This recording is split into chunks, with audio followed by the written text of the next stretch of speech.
Hello! I have sat down and watched every single new anime of the winter 2024 anime season. No sequels, prequels, or spin-offs, and we're gonna talk about them. Hopefully to learn what is good, what is frosty, and what I will actually want to spend my time watching this season. So ladies, gentlemen, and others, welcome to Glass Reflection. Let's jam. Seventh time loop. The villainess enjoys a carefree life, married to her worst enemy. Oh, there's a time loop in the title! There's a time loop in the title! This means that I, a connoisseur of time travel anime and pop culture media in general, shall rejoice in its existence and worship the ground that it walks on, as now the anime of the season has by default been discovered at the very onset of my journey for this season. What luck! A few moments later.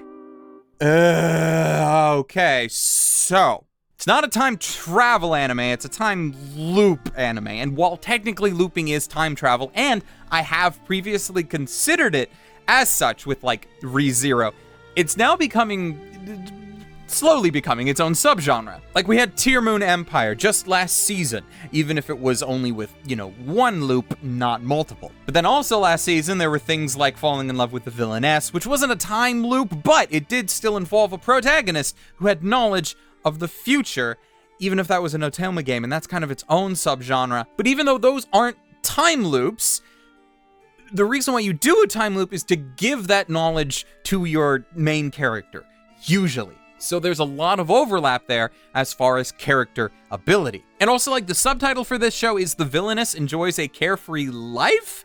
I mean, in the first episode, they actually go over how she's not a villainess at all. She was framed by another noble lady who wanted to marry the crown prince. Thus, her engagement to the man was then rescinded and her family disowned her. She decided at that point to then become a merchant in her first life. Nothing to do with villainy at all. So why is that the subtitle? Unless you mean that since her seventh life now, she will be in the position of marrying the foreign emperor, the same foreign emperor who will eventually start a war that resulted in the deaths of all her previous lives.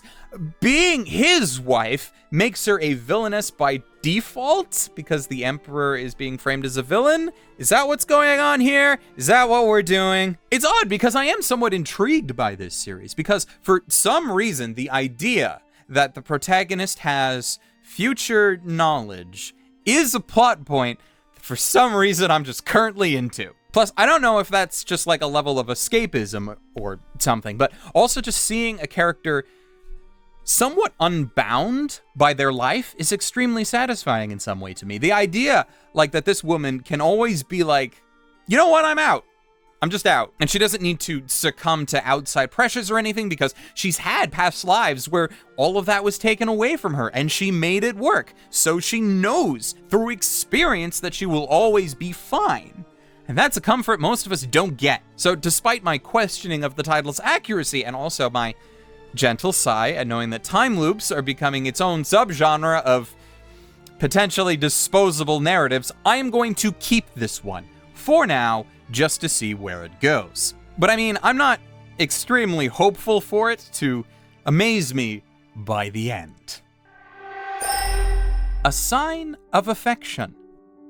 A nice little romance with a bit of a twist. That, of course, being that the protagonist is deaf. Or at least mostly deaf? Apologies for my ignorance on the subject, but it probably matches with what the general audience will experience with this show. At least I'd imagine so. The main character, Yuki, is hard of hearing, and she ends up crushing heavily on this guy that she meets while out and about. As it turns out, she happens to have some connections with him through a friend of a friend and so forth, and by the end of the first episode, she gathers up the courage to ask the guy for his phone details, which he willingly gives. The joy of this series is largely not in just the little details, but the even tinier still signs, as it were, of understanding and accommodation that our main male lead takes up just naturally in regards to Yuki. He immediately attempts to ascertain her knowledge in both sign language and lip reading to better understand her and communicate with her, rather than just moving immediately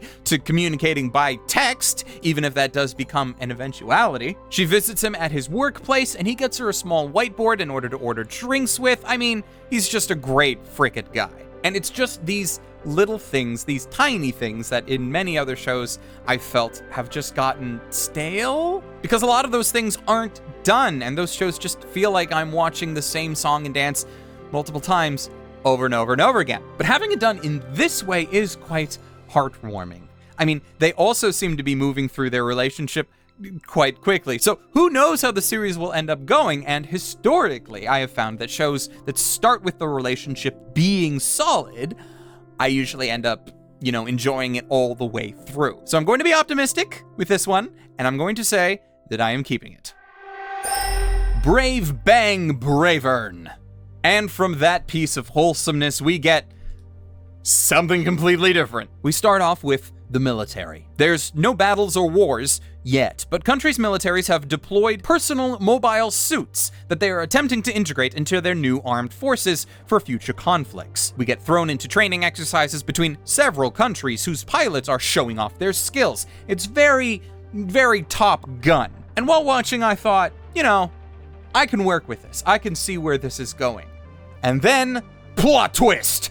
Aliens! The training exercise becomes real super quick as an alien force arrives from beyond the solar system and begins raining down massive destruction upon the world. Our pilots in Hawaii, the strongest and brightest soldiers humanity has to offer, can do little to stem the tide, and their orders are basically to just help evacuate and regroup. But even then, they are pushed back by the relentless onslaught of the invaders. It is grim, it's dark, it's unpleasant, and I thought, okay, I can work with this. It's a bit more depressing than I would have preferred, but this type of narrative can work until, plot twist, we're a super robot show now. A giant mecha descends from the sky and takes our protagonist as its new pilot. It has a theme song that it plays diegetically through this scene as the two of them plow through the invaders with the sheer power of awesomeness, defeating the command ship with a super special attack that must be screamed by the pilot to be activated, and the day is saved. This series is just a massive ball of whiplash, and I am here for it. Like, what is this show? Its tone is all over the place. Oh, we're gonna be gritty war and PTSD and our pilot's suffering from it. But then we have friggin' Bravern who's just like, we're gonna be saviors of justice and we will defeat these villains through the power of friendship and our awesomeness. But heck, just the idea of a super robot show that is actually trying to, in some way, show just how absurd super robot shows are is an amazing idea in and of itself. So I am here for this series. Solid keep. BUCCHIGIRI? Very simple, this one. It's like if somebody took a 80s, 90s high school romance anime, except it has the sensibilities of a 2024 comedy. And all of that was written by someone who just was told to hand in the script outline by, tomorrow, and they had just spent the day binging Arabian Nights and they watched Aladdin the night before or something. Lanky Kid moves back to an old home after years and years away. He gets slotted into the position of the bullied kid at school and eventually gets cornered into a decrepit shrine for the local Majin, or genie. But instead of rubbing a lamp, he summons the Majin by accidentally shooting himself in the head. The Majin, who looks and somewhat acts like Fate Zero's Ishkandar, wants to give the boy his one wish. And he finds out that wish is to lose his virginity. Look, I said it was like a 2024 comedy. This is what we have to work with these days to bring in the silly fan service. After getting picked on by a group of even more guys while he thought he was on a date with a cute girl, our protagonist nearly gets the shit totally kicked out of him before he doubles down on his wish to live and to have boing boing in the bedroom, which causes the Majin to be impressed with him and merge with him, and then he defeats the bullies. Really, I might come back to this series, but the initial episodes just really doesn't do all that for me. As far as, anything. I'm not too invested in the protagonist or his supposed wish, not really feeling the whole Arabian aesthetic, at least how it's been presented. Yeah, you know what, I'm tossing it. Chained Soldier. Okay, not sure how to feel about this one. Modern-ish world, but there appears to be a kind of magical fruit that gives women, and only women, magical superpowers. Also, throughout the world, invisible holes to a demon dimension can open up, swallowing nearby civilians into it, and it's up to specialized superpowered women in what is called the Demon Defense Force to fight these monsters and protect people. These women get powers like an Ash Williams minigun arm, super sensory abilities. One chick becomes a giantess for, I'm sure, very good and pure reasons. You know, alongside the fact that all of the properly aged women are rather well off in the boing boing department, and we have a male protagonist who ends up being enslaved by the Defense Force commander to be used in fights against their enemies in exchange for favors of a kind. By the end of episode 1, our protagonist survives his first encounter in the demon world and gets chained up by the female lead, only to then become a caretaker at their squad's dorm, which, if it hadn't already, is giving me massive harem vibes all of a sudden. So you know what? I'm going to take the chance here that this show doesn't get much more interesting than this, and I'm giving it a toss. I'm sure others might enjoy it more and get more enjoyment out of it than I will. Cherry magic. 30 years of virginity can make you a wizard. I mean, just first off, what is with that title?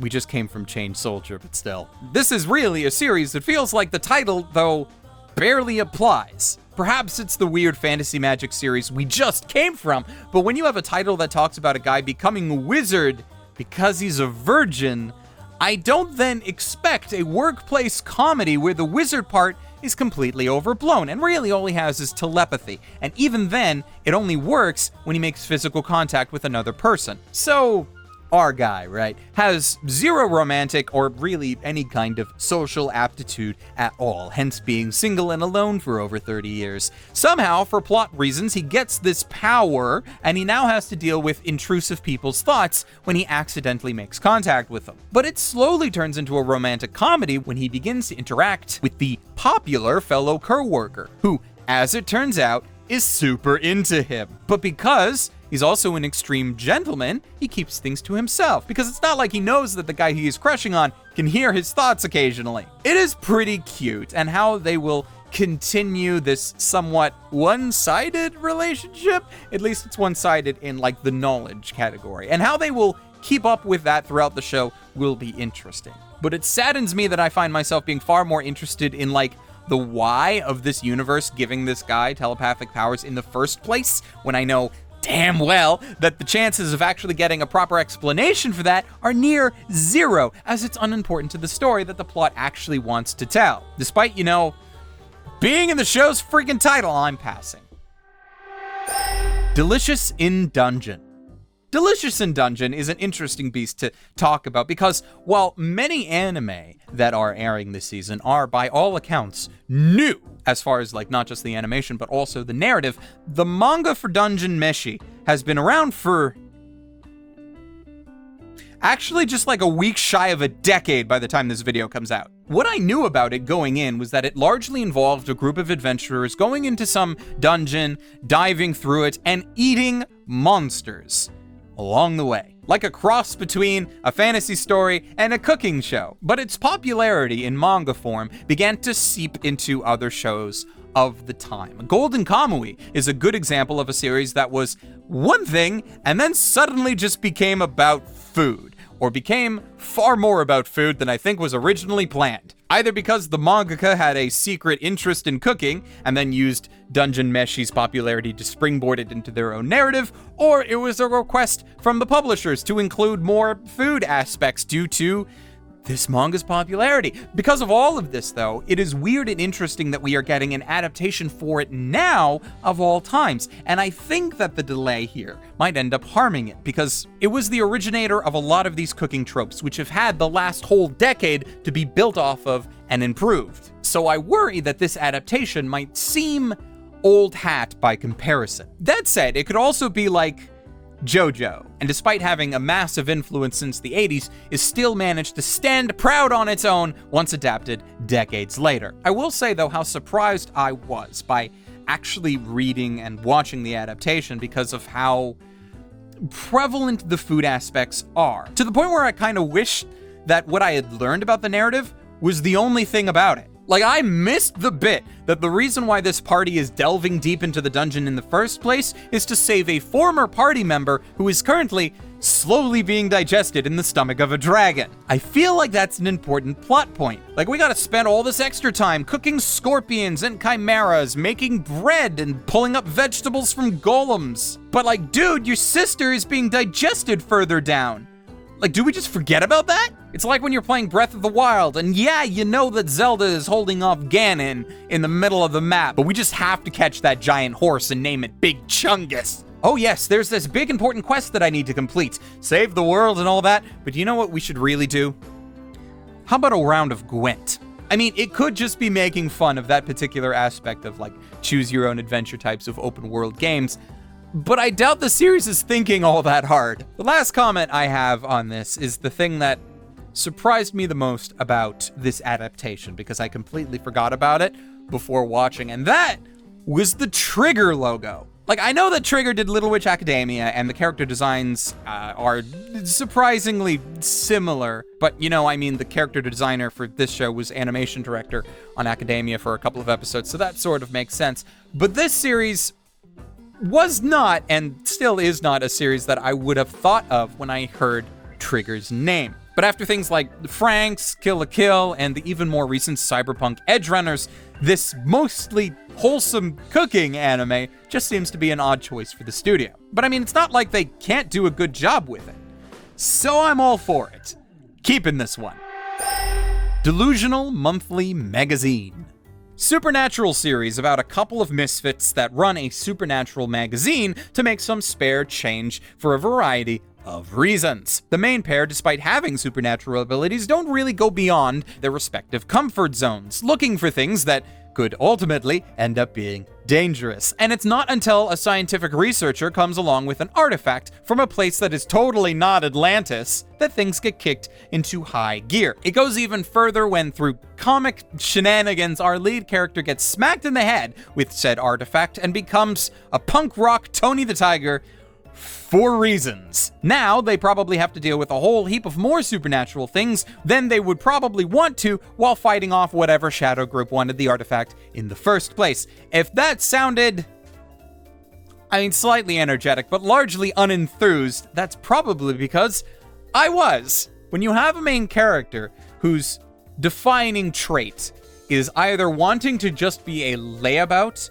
and, you know, completely avoid anything resembling responsibility or hard work, it's a little hard to cheer from them. And then his new scientist friend comes along, well, he doesn't even really act the part. Instead, he just has this bubbly himbo personality that's turned up to 11 to an almost annoying degree. None of them really seem to mesh all that well when combined, and it has a story that also I'm just not into. So this makes a very easy pass for me. Dr. Elise, the royal lady with the lamp. At first glance, I was very unimpressed with this series. The first episode especially felt like a dartboard of reincarnation tropes all smacked together with the hope that they would actually make something worthwhile. Oh, we have a modern surgeon that gets into an accident and reincarnated into the body of a noble young lady from, like, the Regency period or something. But then, psych! She was that young lady all along, was a spoiled brat in her first life, and then after dying, got sent to Japan, and vowed to herself to live a better life and became a doctor. But now that she's dying again, she doesn't get reincarnated into another life, but rather her old life, about 10 years prior to her death, and not as a kid for some reason. And this allows her to fix her previous mistakes. It is a narrative that we have seen before. Recently, in fact, though the double reincarnation trick is new, I suppose. But again, you can throw things together to make something new, but just because it's new doesn't mean it'll work. The main drive now is Elise not only fixing her own life and mistakes,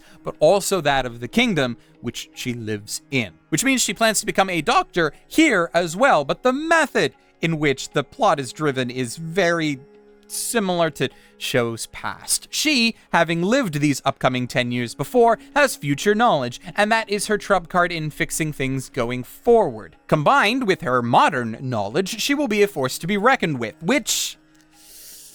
I know I said that I like the future knowledge thing, but here it's just not played the same. But I am also not completely turned off for some reason. It's like, I feel like I'm watching a show that is just teetering on the edge. And I know with near certainty that it's gonna fall off that cliff, but like, I'm still here waiting to see that fall, if that makes sense. So with that in mind, I'm gonna put this one on hold until the inevitable fall. Or maybe it won't, who knows. Gushing over magical girls. Oh man, you know that I like a good magical girl show, like this genre, all of the tropes. Big fan. You want to gush about magical girls? I'm the guy to do it with. A few episodes later. So, yeah, for YouTube content reasons, I can't actually talk about this show because it contains things and stuff of a stereotypically slimy and 8-legged nature. Still might keep this one, though. Hokkaido girls are super adorable. In contrast to that, we now got a fairly standard romantic comedy where the twist is that the female lead has all of the cool and foreign attributes that make her desirable as a partner to people that like that sort of thing. It also takes place during winter, which is used as a plot point a lot. And I mean, as someone who comes from a colder climate, we don't see much representation, so I'm quite happy for that. But also, like, the dude just wants to get in her pants, and the camera wants us to feel the same way. Just watch hentai, people, right? Toss. ISHURA. A post-Demon King fantasy world where the strongest beings in this world don't seem to have much left to do except to become stronger. The first episode follows a local inhabitant during her normal school thing when the nearby dungeon explodes. Because apparently it was a giant golem all along and pretty much everyone dies. But then a Japanese guy with a sword appears and he defeats everything, including the monolith of a golem, with relative ease. He is apparently from actual Japan and probably is the remains of whatever pre-Demon King story existed before now, being summoned into this world to defeat evil or some such, but now he's here and he just wants some exciting battles. As such, if you want some admittedly stellar fight scenes, then this show might do you well in the weeks to come, even if virtually everything else about the show is a little lackluster, except for the music. That's still pretty good. I'm gonna pass on it though, myself. Meiji Gekken, 1874. Oh wow, a historical samurai series, but not actually, because some remnants from the samurai era have crazy super abilities, and there are dark forces who look to overthrow the new government and stuff. I wonder, have we seen this before? Heavy shrug from me on this one. The production values, okay, are pretty high, and I can tell that there was a decent amount of work put into this show, which just makes me feel a little bad to dismiss it like I am, but at the same time, if I didn't cut things that I have honestly zero interest in, then I wouldn't end up cutting anything. So I'm tossing this one. Metallic Rouge. This is a series where, oddly, you find out more about the story from the officially released description than from the show itself. But in this case, I wouldn't say that that's a bad thing. Takes place on Mars. You got a human-dominant society, but also a sub-race of androids that follow a bunch of, regular sci-fi tropes, to the point where a comment is made about them having Asimov protocols, which is pretty cool. But like, if I need to recite the 3 laws to you, maybe this show might not be for you. Our protagonist seems to be on the hunt for a group of particular androids who have the ability to not only ignore the laws of robotics and thus harm humans, but also gain mecha Iron Man / Kamen Rider suits with which to either defend themselves or do battle. Our protagonist is Metallic Rouge, another android who seems to have the exact same abilities as those that she is hunting, but we don't really know why she is doing what she is doing, but she's hunting them. We watch her go after a singer, which props to the production team for actually getting a voice actress who can either sing in English or at least have the wherewithal to hire a second voice actress for the songs themselves. It's just a side thing that I appreciate here. But our protagonist goes after this singer who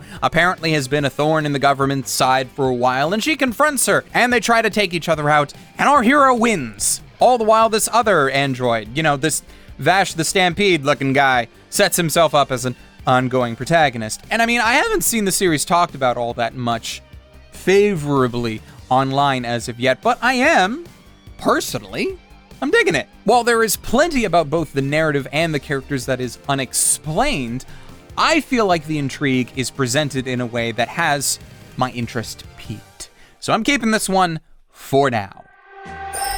Mr. Villain's Day Off.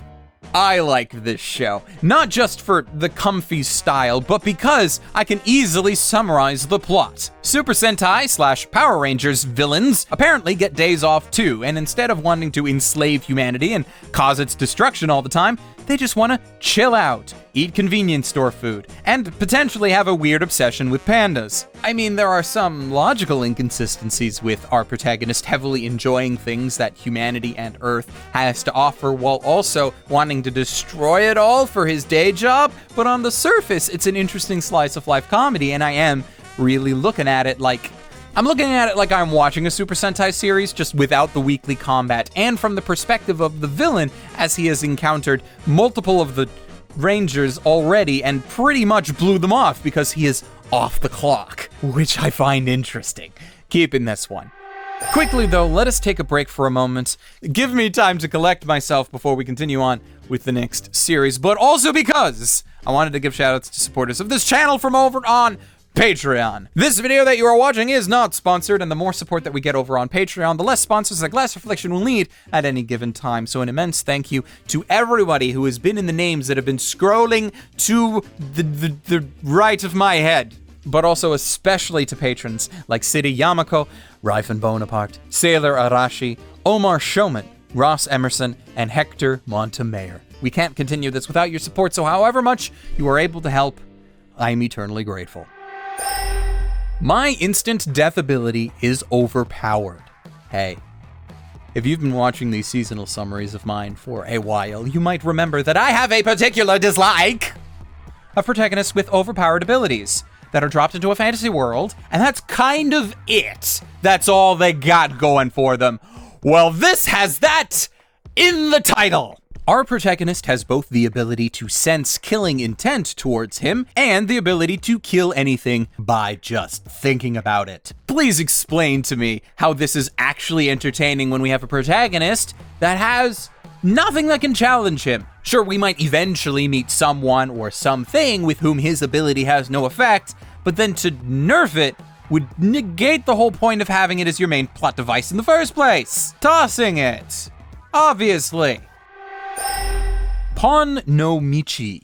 Honestly, not much to say about this one. Do you want to watch a show about a bunch of suspiciously well-endowed women who learn to play and then play mahjong? Then great! This will work well for you. Bonus if you're a fan of kaiji for some reason. Beyond that, though, there's probably not going to be much else. And I really do feel like the show, while it tried to explain the game of mahjong, really doesn't beat, knowing the game going into the series. So if you don't know anything about mahjong, well, the references and the women might be nice, but as for me, I am leaning towards tossing it. But hey, I may find myself in a mahjong mood sometime, but I never watched Saki either, and, so take that with a grain of salt. Sasaki and Peeps. Honestly, going into this series, I thought Peeps was like the little bird-shaped candies, that you can buy down in the States. And I don't know, that this was a show about a guy obsessed with them or something. I remember seeing a giant Peeps store in National Harbor once, and I just never understood why it had a whole store dedicated to it. So some people like that, I guess. Clearly, though, that is not what this show is about. Sasaki is a middle-aged salaryman with a basic job that provides his bare minimum living essentials. Roof, corner store food, enough money for just one good suit, but he tries to make the best of it, and in his off time, takes pleasure in the little things, like cute animals. One day, after gathering up the courage to actually enter the pet store, he encounters Peachan, a little bird that just so happens to be for sale at an actually affordable price in this market. Unlike cats or dogs, so Sasaki takes him home, only to find out that little Peachan is actually a reincarnated wizard from another world with immense powers, and wouldn't you know it, he wants to share these powers with our protagonist, this middle-aged squishy human. So it goes that Sasaki and Peeps, using Peeps' teleport abilities, are able to go back and forth between Japan and Peeps' former magical world. Sasaki's motives at this point are actually familiar to anyone who has seen other shows that allow a protagonist to jump between worlds, and that is he starts taking common items from Japan and selling them in the fantasy world for massive profit. The main difference being is that usually in those stories, the narrative likes to stick to either one world or another. We might stay in the fantasy world, for example, and only briefly return to Japan for an items run or something, so it's just a solid fantasy series. But Sasaki here keeps up appearances in both worlds. He keeps his salary job until potentially he has enough funds in one world or another to safely retire and relax, but also, because it's fun, he has Peeps teach him magic, only to then catch the eye of a secret governmental organization in Japan that monitors and regulates people with magical abilities. So now he also has to work for them, tracking down and handling magical persons within Japan. Oh, but also in Fantasyland, there's a war going on, and it would be super helpful if they got, a large chunk of Sasaki's stock in order to help with the war effort. It's this balance between worlds and the tug of war for Sasaki's attention and time that has been quite fascinating to watch. He is doing his best to take most of it in stride, but I can see it wearing on him as time goes on. It's a bonus for me that Sasaki is voiced by Tomokazu Sugita, who modern anime fans will know as middle-aged Rudius from Mushoku Tensei, but who I know as the voice of Kyon from Haruhi. And a part of me just imagines that Sasaki is from an alternate universe, and he's a version of Kyon that never met Haruhi and just continued a boring life until he went and bought a bird. I have no idea where this plotline is headed in the future, but I am excited to keep going with it and find out. This is a solid keep for Peep. Sengoku Youko, a largely action-centered series that takes place in the Japan of the 1500s. We follow a young ronin, son of a samurai, who is attempting to make a name for himself with his sword, despite his lack of... I don't know if confidence is the right word here. He believes in his abilities, but perhaps because of anxiety or some other such worry, it keeps him from being truly effective in battle. Also, his social skills are basically zero. But he runs into this pair of siblings who are not quite human. One who fights with an infused staff, and his older sister, who is a fox spirit that lends her power so that they can together defeat evil spirits and reform the world, or something like that. The narrative itself is not extremely inspired, and thus far it seems to just be a way to move from fight to fight, but the chemistry between our characters is actually what is making the series worth watching for the moment. Though really, I just want our protagonist to get a bit more of a backbone, or at least not slink around like he's an avatar of cringe, such that he has been as of late. Not entirely sure how long I'll keep up with this one, so I think for the moment I'm going to put it on hold and see how it goes moving forward. Snack Basue, a series that is best described as a conversation anime, one whose appeal lies in having characters just sit around and chat about either intriguing or intriguingly useless topics. In this case, the setting for such conversations is a quiet little snack bar in Sapporo, where a bunch of different customers come and speak with both the hostess and junior hostess, either about their problems or about whatever randomness that the hostesses feel like discussing. And I'm sure you've probably noticed by now through the clips that I am using, but the show has a unique art style, one where proportions are not quite right, and it's all done through 3D animation that I'm not sure if it's a stylistic choice or a choice made to save on budget. In either case, while I am normally a sucker for conversation anime, that is heavily reliant on those conversations being worthwhile. Is it the sort of thing that you would want to sit in on if you went to a place like this? So personally, all this series has shown me is that a snack bar is probably not the kind of place that I would actually enjoy going to, if it's like this anyways. Sotos! Solo leveling. So what happens here is you take that dungeon crawl fantasy trope that's been around for a while, with magical places that open up offering equally magical rewards if you defeat the powerful monsters within. But instead of having those dungeons, opening up within an already existing fantasy world, you have it happen in modern day. And then you let the general populace get ranked into adventurer levels with appropriate powers due to mana that is leaking out of those dungeons. And then you make our protagonist the weakest of all the weak hunters that gains mystical and unexplained powers, which for some reason are relayed to him in an MMO gaming system fashion, where he probably becomes overpowered and the best hunter that the world has ever seen. I mean, in the span of one episode, he goes from being apparently too underleveled to fight wolves to one-shotting giant troll-like golem creatures, all in an episode. He's not overpowered at all. As most people know, and as I've already stated in this video, I am not generally a fan of the overpowered protagonist plotline, especially when that is like the major driving thing about the plot. But here, I can at least to a point appreciate the effort that at times he is forced to go through in order to become a badass overnight, even if some parts of it are like hand-waved. Actually, a lot of it is hand-waved. For example, like he gains leveling points when he completes daily quests, but since the system must be obeyed, he gains a penalty for not completing his daily quest. So, like, instead of strength training that involves a bunch of push-ups, sit-ups, and running 10K, if he chooses not to do that, he gets thrown into a desert wasteland and chased by a large chimera monster and has to survive for like 4 hours. He does it, but like, I have a hard time believing that he outran this worm with no cover or shelter through a desert for 4 hours. If it was like 20 minutes or something, okay, sure, maybe. But I mean, there are just parts like this that just take me out of the story. Oh, but there's all these other fantastical elements. It's not supposed to be realistic. It doesn't matter if it's realistic. I don't care about the realism aspect. I care about being taken out of the story. And that's what that sort of thing does to me. But the show is super popular because, well, it's a well-executed power fantasy, and there is a market for that, even if it is not my personal cup of tea. So I'm gonna keep up with it, even if it is at the start for just appearance's sake. Maybe they'll change up the formula enough for me to find it enjoyable by the end, but largely I feel confident in saying that most action anime enjoyers will love it. So I guess I'm keeping it.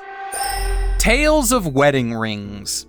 This series starts off as a reverse isekai before turning into a proper one. Fantasy princess from another world comes to modern-day Japan for her own protection, as her magical powers and artifacts are sought after by evil elements. She spends 10 years there, where she meets and befriends our protagonist, Satoru, who falls head over heels in love with her. On the day that she is supposed to leave back home, he, on impulse, follows her through the portal to her homeland, and somehow ends up crashing her wedding that is in progress, like right after she goes through the portal. There was no wait time for any of that. That just seems odd. Instead of marrying the foreign prince, however, our princess, Hime, decides to, likewise on impulse, kiss Satoru and make him the king of the land instead, also providing him a wedding ring of power that he can use to not only protect her, but the land he now helps to rule. On the one hand, this seems fairly standard, but I like how the romance between our leads starts off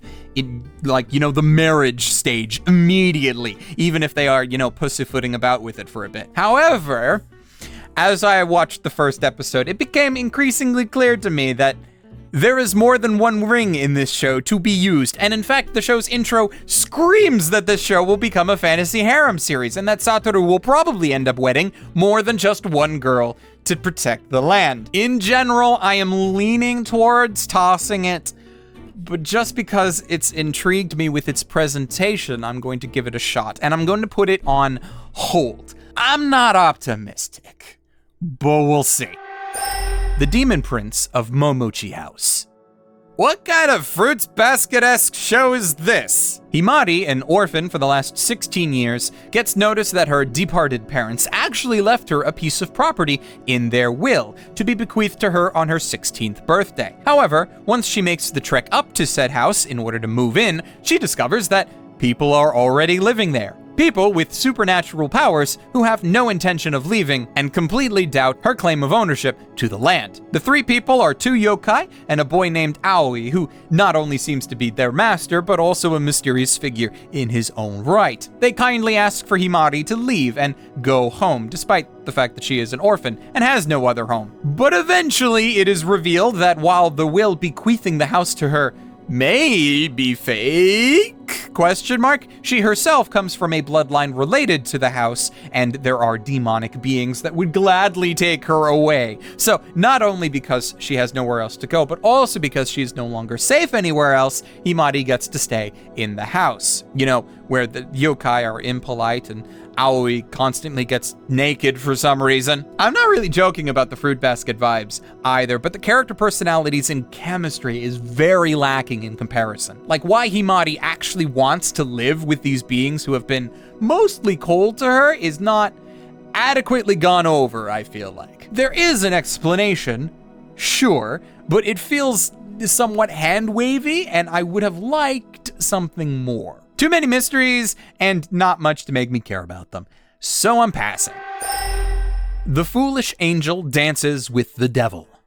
This series claims to be a romantic comedy, but I am honestly not confident in the romance part. Akatsu, a demon from hell, has enrolled in a Japanese high school to look for recruits in order to be allies against the angels of heaven. Within moments of entering his class, he locks on with hard eyes on a female classmate named Lily. Being so perfect and so beautiful, she would be a wonderful ally, he thinks to himself. So after running into her after school and saving her life, it's a simple matter of confessing his purpose to her that will sway her heart into joining him in his hellish conquest. Unless he's an idiot and doesn't realize he just spent most of the day trying to court an angel, a sadistic angel who takes pleasure out of wrapping him up in chains. If that kind of S&M comedy is interesting to you, then I am sure things will progress nicely. But I'm gonna pass on this one. While our leads have good chemistry as they bicker and such, I'm not entirely sure that I can last through 12 episodes of their relationship. To each their own, though. The Strongest Tanks Labyrinth Raids. A tank with a rare 9,999 resistance skill got kicked from the hero's party. A somewhat straight-up fantasy that is not an isekai, and the modern world is completely uninvolved. Points for that. Even if, it is one of those MMO fantasy universes with skills and abilities that it got from gaming. Rouge, our protagonist, is a shielder and a member of the hero's party, until the arrogant hero dislikes how Rouge's shield ability keeps lessening as they traverse dungeons, making him, as the hero puts it, useless. Not sure how he got into the hero's party to begin with, if he was not useful in practical battles, nor was he ranked highly by the Adventurers Guild. He's apparently only an F tier. I mean, he explains later that getting a higher tier means that the Adventurers Guild starts bothering you a lot more, and he didn't want to deal with that, which I respect. But still, how is he in the hero's party to begin with? I feel like that's a plot point that's not really explained. But he gets kicked out, and for some reason, his healer friend, who is outraged at said kick, still seems to want to stay with the hero's party for a while? Or at the very least, she initially doesn't want to go with Rouge as he continues on by himself until he meets a young homunculus, a seemingly abandoned alchemical being who probably shouldn't exist, but has the ability to identify skills, letting Rouge know that his unknown skills are not useless and do in fact make him one of the best tanks ever. His shield ability just keeps going down because his skills make it so that he absorbs all of the party's damage, regardless of if he himself is in the thick of things. So he is on a journey back to his home, and his eventual goal, though, is to raid dungeons and receive a mystical item with which to save his dying sister. All very nice, but not particularly memorable. I might keep it around just to kind of see where it goes. Like, if Rudd ends up too overpowered, though, I'll probably want to bail. But for now, yeah, I'm feeling generous. Let's keep it for now. The Weakest Tamer began a journey to pick up trash. I do find it funny that if you order anime from this season alphabetically, the last one had the title that included The Strongest Tank, and now this one is The Weakest Tamer. Happy coincidence there. So this series is about a young girl named Ivy. In this fantasy world, everyone is granted skills when they turn 5 years old, and each skill is ranked with a number of stars. Most village folk have skills with 1 or 2 stars, and I would assume more special individuals get more stars for their more powerful skills. Ivy gains the Tamer skill, allowing her to tame animals and monsters. However, her skill has no star. She is starless. Thus, her village considers her a bad omen and banishes her, her family included. Now on the run, Ivy befriends a super tiny slime, uses her skill to tame it, and name it Sora. So now, Ivy and Sora must continue on a journey of survival in this world where your skills mean everything. I mean, we could take that information, like, just take it at face value. But having seen so many narratives before with the whole everybody gets skills and let's identify what you can do, but oh no, you, the protagonist, are useless! Only to discover later that, they just didn't appraise them properly and the skill is actually super amazing and overpowered, but it just looks like crap because either you don't know any better or you're just not expecting such amazing skills in the first place, so you don't know what you're doing. Like here, it could be that she is starless, but what does being starless actually mean? Is this taming skill a useless skill, or is it so good that it's just not ranked properly? Who knows? I'm sure followers of the original material know, but they don't count right now. I will say, though, that Ivy is super cute. And, since episode 1 was like 90% her just talking to herself, or the, untalkative slime, the fact that she's able to carry the show makes it really promising to me. Yeah, sure, there is an isekai element, because apparently she has memories from another life, but unlike others who remember their past lives traditionally, these memories manifest as like a voice that she hears. It's like she hears this person telling her the memories rather than her remembering them. The memories are like its own character. It's complicated, but it's unique enough that I am willing to give the show a chance, so I'm keeping this one for now. The Witch and the Beast. A world where witches exist, but only so many of them. 17 of them back in the day, who have probably since had descendants, so actually who knows how many. But one thing is made clear.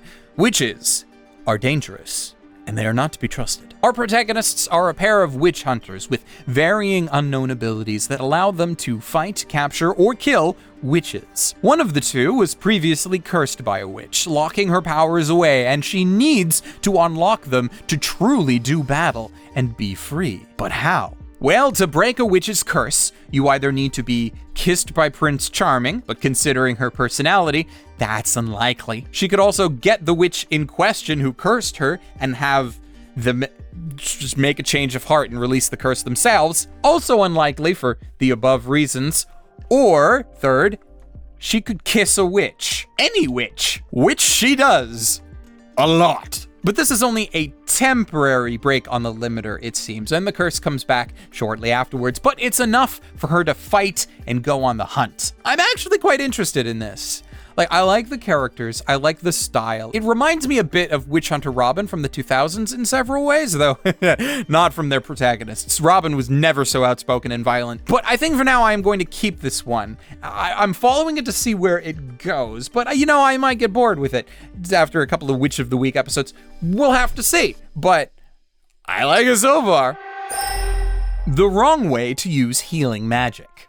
Okay, let's get this straight, all right? There really is only one wrong way to use healing magic.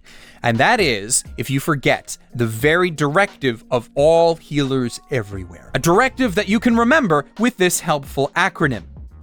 UBASAT.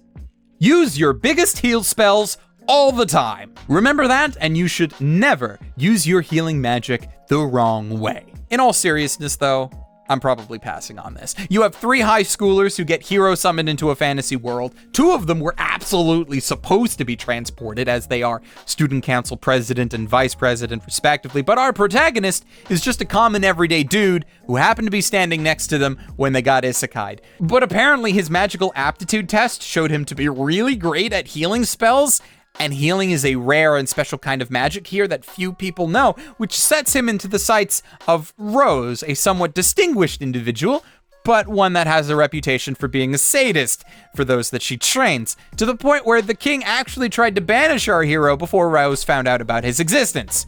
for literally his own good. I'm just, not into it.